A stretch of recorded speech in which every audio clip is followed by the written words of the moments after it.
Être un homme, c'est pas toujours facile. Entre devoir être stable mentalement, financièrement, avoir un bon physique, bien se tenir, savoir s'exprimer, avoir des talents, tout ça, c'est pas facile d'être toujours au top mentalement. Mais aujourd'hui, j'ai 3 astuces bibliques, 3 astuces chrétiennes qui peuvent nous aider à naviguer à travers ces moments. Alors je vous conseille de liker, partager, mais surtout de prendre note parce que ce sont des conseils qui sont pas là juste pour le moment même, mais pour toute une vie. Bienvenue sur Flamme de foi, forger les hommes.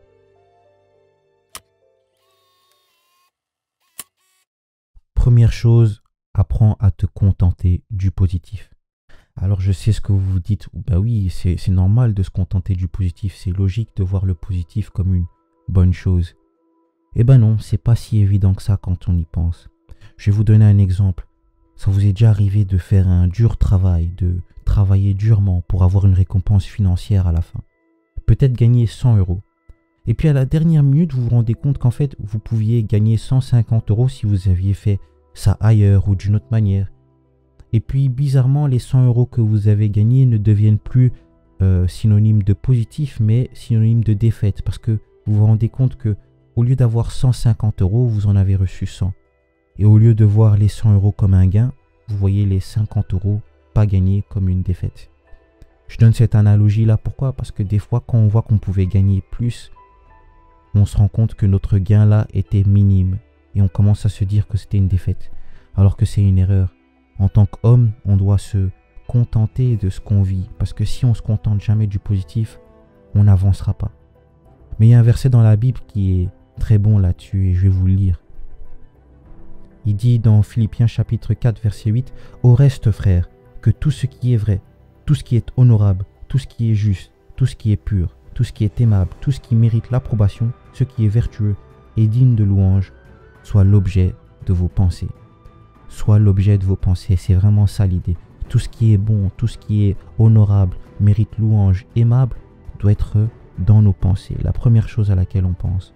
Alors quand tu vois que tu pouvais gagner plus, au lieu de premièrement penser au creux et à la défaite que tu as eue, pense au gain, pense au positif. Dans la vie, pense au positif.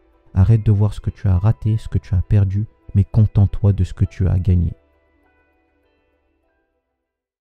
Pour la deuxième clé, le deuxième principe, je vais lire Romains chapitre 5, verset 3-4 qui dit « Bien plus nous glorifions même des afflictions, sachant que l'affliction produit la persévérance, la victoire dans l'épreuve, et cette victoire, l'espérance. » Toi qui es un jeune homme qui écoute ou un homme qui écoute, comprends que tout ce que tu traverses, c'est ce qui te forge, ce qui te bâtit, ce qui te rend meilleur, ce qui te permet d'avoir l'espérance. Ça ne te tuera jamais. En fait, des fois, les afflictions qu'on traverse, si on les prend tête haute, on arrive à comprendre que ce sont des choses qui sont là pour nous bâtir et nous rendre meilleurs.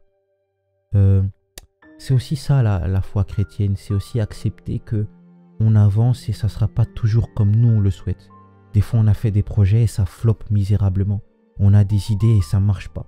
On propose des choses aux gens et c'est nul. On peut se le dire, c'est nul. Mais ces choses-là, c'est ce qui nous bâtit, ça nous permet de retourner au drawing board, comme on dit en anglais, et de dessiner un nouveau plan. Alors des fois, les problèmes peuvent être hyper grands comme hyper petits. Mais dans ces choses-là, dites-vous que si vous les traversez et que vous avez Jésus de votre côté, et la Bible, la parole, vous avez toujours une force pour pouvoir les surmonter. Mais j'ai quelques astuces pour vous aider à traverser ces épreuves-là. Premièrement, la prière. Lorsqu'on se met à prier, on médite, on arrive à réfléchir de manière silencieuse. Et on arrive à trouver la clarté dans nos idées. Deuxièmement, entourez-vous de personnes qui ont cette sagesse-là, ce calme-là. Si vous êtes toujours entouré d'hommes qui, eux, sont en train de se lamenter, se plaindre, vous allez commencer à développer vous aussi cette idée-là, cette manière de faire, de se plaindre chaque jour. Et troisièmement, comprendre et se mettre à genoux lorsqu'on a du mal. Comprendre que quand on vit quelque chose de difficile, se mettre à genoux et s'amoindrir et aller devant Dieu pour dire que je suis un homme, je suis faible et délaisser l'ego, c'est une chose qui est importante et qui rend meilleur. Troisièmement, comprends que la vie, c'est pas une compétition.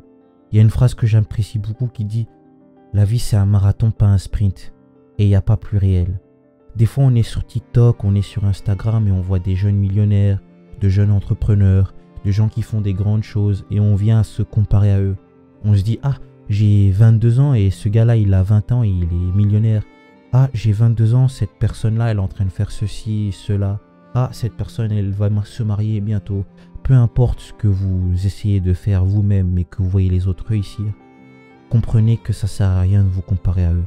Et il y a un verset que j'aime beaucoup dans Galates chapitre 6, verset 4 qui dit que chacun examine ses propres œuvres, et alors il aura sujet de se glorifier uniquement par rapport à lui-même, et non par rapport à un autre. C'est réellement ça. Si tu regardes ce que toi-même tu fais, ce que toi-même tu es en train d'entreprendre avec le Seigneur, ta marche avec Dieu, tu verras, tu vas avoir tunnel vision. Tu vas regarder seulement ce que toi tu fais et tu vas pas perdre ton temps à essayer de te comparer aux autres. Alors comprenez-moi bien, il y a aussi ce qu'on appelle la compétition saine, c'est-à-dire être entouré de jeunes loups qui font de bonnes choses, qui sont en train de s'améliorer chaque jour. Et ça, c'est des choses qui vont vous pousser à vous aussi vous élever.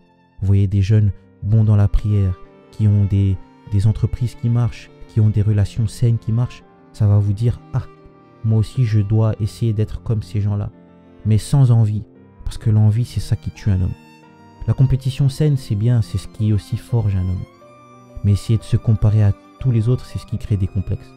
Donc comprends que la vie, c'est un marathon et pas un sprint. Et surtout, c'est pas une compétition. Alors voilà les gars, c'était 3 astuces, 3 choses qui sont là pour vous aider à vous améliorer, mais surtout comprendre que ce qui se passe dans votre tête, ça arrive, c'est normal. C'est normal de se poser des questions sur l'avenir, mais la Bible nous donne des astuces pour avancer à travers ces choses-là. Alors peut-être que vous passez des moments difficiles, peut-être que vous n'êtes pas en train de gagner comme vous pensez gagner dans la vie, mais gardez foi, gardez espérance en Dieu et comprenez que chaque chose a son temps. Il y a un temps pour pleurer, mais il y a un temps pour rire.